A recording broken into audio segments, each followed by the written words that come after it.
care? Your soul is not for sale, bro. Only your Will, heart, your will, mind, and your physical body. will the devil care if who it is that he's trying to maintain control over? Well, it's the part, it's the part that I'm using the people that were selected supposedly. I'm using the people that think that they're of God to do the atrocities to humanity. So I'm using the people, the Jewish people claim to be the people of God. So Satan's going to turn around and use those people as a tool to destroy whatever God's doing, the awakening. Yeah. And their awakening is us, we're awakening. We're seeing all the bullshit, we're calling out all the lies. A couple years ago we weren't paying attention to this kind of stuff at a massive scale. Right now there's lots of people awakening. And that's trouble to the system. That's a big Christ conscience, bro. It's Christ conscience. Yeah, Christ conscience. There you go. And it's big trouble to the system. Ice cream. It's they're gonna have to create a new pandemic, or they're gonna have to make us go to war so they could try to stop us from thinking about what took place. Yeah. But also I think what we're seeing is evidence that, God is in control and that God's ways aren't man's ways. And just like he allowed the conditions to exist where there's a variety of even different faiths, cultures, Yeah, but he knows at the end of the day we're going to do the right thing. Yeah. But because there's that option, to choose, or maybe not necessarily choose the culture and stuff where you landed, but that's part of the obvious, I suppose. Yeah. That's evidence that Not really. if there's evil, there has to be good. If you choose something else, If there's evil, whether it be corruption or what have you, that also means that there has to be good. And so to the person that never knew God or never had the advantage or benefit of growing up in a church, they're naturally going to want to seek and be curious.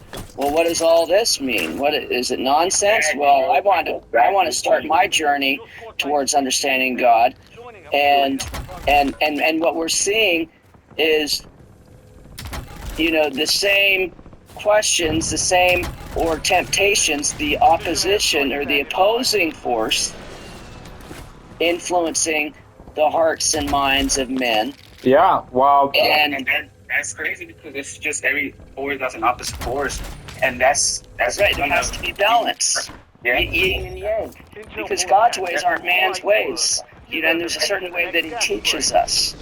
And that's why the age-old question, why bad things happen, is more often than not, it's going to continue to be a question because we haven't fully grasped that.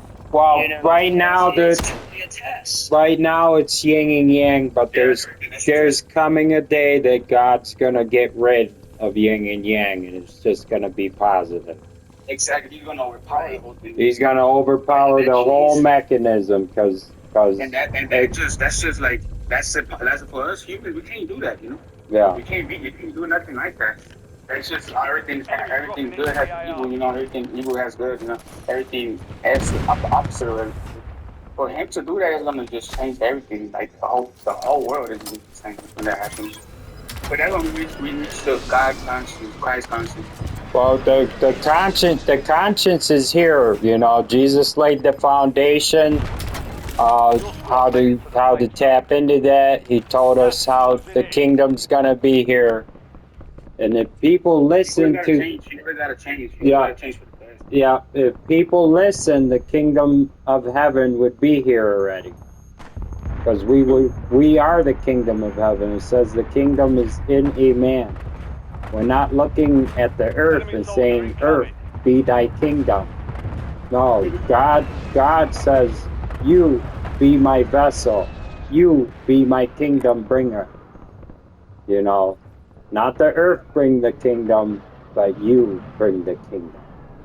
That's what God sees. But that's also evident too in this dynamic, the opposition and the opposing, forces, good and evil, Yeah. that God is in control too, and that should also bring hope. That should also bring hope, because if this is a test, and that's how God teaches us, we should be more angelic and understand that, hey, you can be forgiven because you're taking the test, and I'm trying to help you grow. Despite the God forgives, man. God works in mysterious ways. Yeah. So people should take heart and be like, you know what? I may have messed up. I just kind of mess up all the time. But some people decide not to change, no? I think they don't change, and I'm certainly one of them, because we don't want to acknowledge that We're wrong. that it's not just right or wrong. Like, that's part of the test, but that it's understanding and realizing after we choose right or wrong where the growth takes place. Hell of a job. Yeah. And how significant that growth is, and how important it is. Located the rest of them. And so if we're distracted by the right or wrong answers, We never even have we miss the greater message, which is we are going to mess up, Front. Earned it. but there's something more than just this life. Yeah, there's grace. When we accept God, God pours grace upon us. Well done. When we void God, That's when we die, you know? when we void God and we don't listen to God, grace is not seen. Grace is only given unto those who live. So don't expect grace to be given unto you in the death. We don't deserve anything. Hey, can I tell you something? Go ahead. Enemies Okay, are dropping I'm into the in area. Florida, Watch the and skies. yesterday God put me in a place where I could help somebody, and I was coming home from a doctor's Precision appointment, airstrike available. and this guy told me I was homeless. So I Precision bought him airstrike a standing sandwich from by. Publix, Squad mates back on and a station. sandwich, Good a bag of chips, and I bought him some Good chocolate kill. sandwich, Marking the rest of candy, and the some attack map. chocolate, Get and hunting. some Enemy destroyed. Valentine's Day Use your attack map to hunt down the rest of them. muffins and a large smartwatch. Mark remaining operations in that squad. Hunt them down. Thing. And I put a lot of advice where you can get showers, gasoline, and different things, and possibly shelter and stuff. And I honestly believe God puts me, I believe everybody's my brother and sister in Christ. And that's the way I look at it. What you do unto others, you do unto Christ. And God put me in that way, and I told places he could go get clothes, he could get food, different places he could get gasoline, possibly a hotel room. Because I was homeless at one time myself in Sarasota, Florida. So I knew Your different objective things, simple. and Eliminate all he bounty didn't have targets. to take me, because legally, when you go to Uber, you're supposed to go the address, and then whatever, so he took me the address, and then he shut it down, and he shut everything down, he took me to Publix, so I could get some groceries, and I bought him some dinner, and then some Valentine's stuff. Then we brought me home, he helped me bring in the house, and I gave him a hug, and he cried. He was so thankful, the little that I did for him, and everything I did for him, he was crying. He was happy that I helped him. Your squad mate is redeploying. It's Well a very done. selfless, beautiful thing. To be honest. And right now he's 10 living in his remaining. car, but Keep pushing.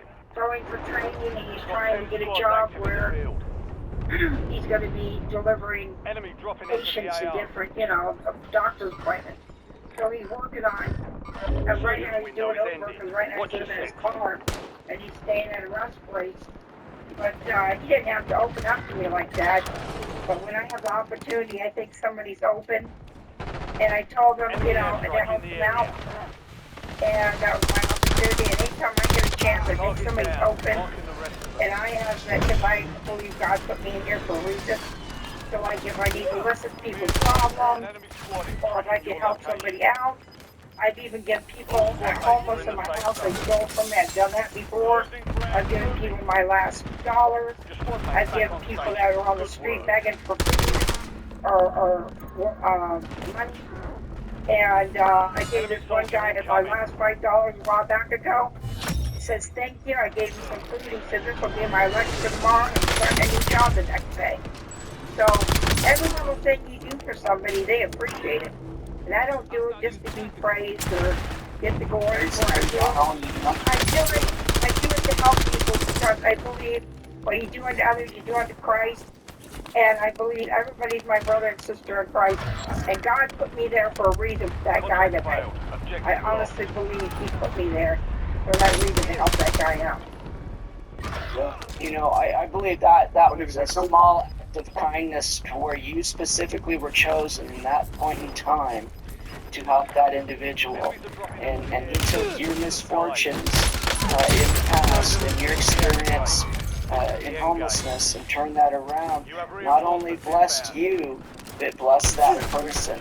And that's how the dynamic, so it's like when people, are prideful, and arrogant and haughty in their minds, they miss out on those opportunities. And I told them, you didn't come alone, like, make sure there's people around when you go, but they have a place, Lowe's behind where my trailer park is, and when you get a towel and fresh shampoo or whatever, you can shower there. As long as you about that, people take advantage sometimes. And then, no, there's one homeless other guy that I heard does it, but people don't know, a lot of people don't know about it. So I told him about it, and if he wants to do it, there's a free place in his house. So I said, you gotta make it discreet. You gotta go in there and be discreet. And I told the places you get free food. I told him places where he could go to Harvest House, a place for shelter, and they'll help you get into another place.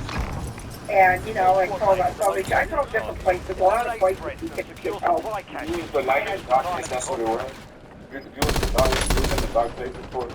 And you turn the light on into somebody else that works in there. And he and I made his day. He literally told me, you know what? You made my day, ma'am. You made, basically, like you said, he was a darkness and depressed. He's staying in his car, and he's in a rest place. But I told him different things, and he's happy. He's got more hope now and different things. And in the Harvest House was a religious club. They won't, they would help him out. I'm sure they would. So, and I told them, program. I told them the strict program, they're going to be real strict and a lot of church and all that, but eventually they'll help you get on your feet. I said, check into that.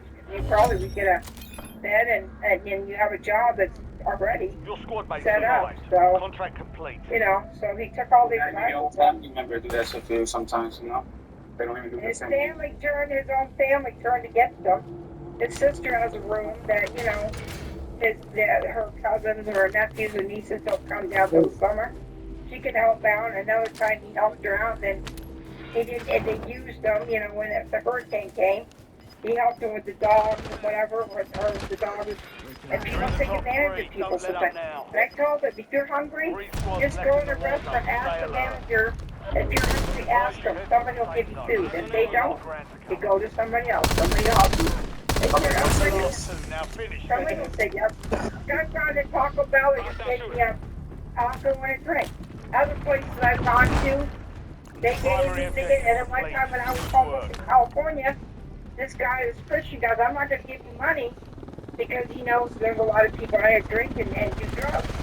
And I was hungry. I said, I'm not a drug addict. I'm not a guy. I'm off. I'm hungry. So he brought me his jacket box and said, order with it.